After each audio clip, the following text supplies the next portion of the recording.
সহজ টেকনিকে job method. প্রশ্নে লেখা আছে বৃত্তের ব্যাস 3 গুণ বৃদ্ধি করলে ক্ষেত্রফল কত গুণ বৃদ্ধি পাবে।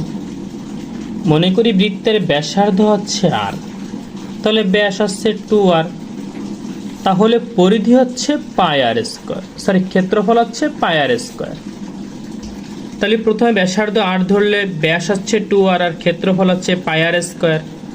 বলছে ব্যাস 3 গুণ বৃদ্ধি করলে, তাই ব্যাসকে 3 গুণ করলে 3 গুণ 2r সমান সমান 6r, তখন এর ব্যাসার্ধ কত হয়?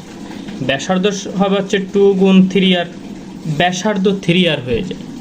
যখন 3 গুণ করা হবে ব্যাসকে তখন 6r, ব্যাসার্ধ সেখানে 3r, আর তখন ক্ষেত্রফল হবে এখানে বসালে পাই 3r তার স্কয়ার। এই পাই বসালাম, 3 থেকে 9 আর স্কয়ার, 9 কে সামনে আনলাম পাই আর স্কয়ার।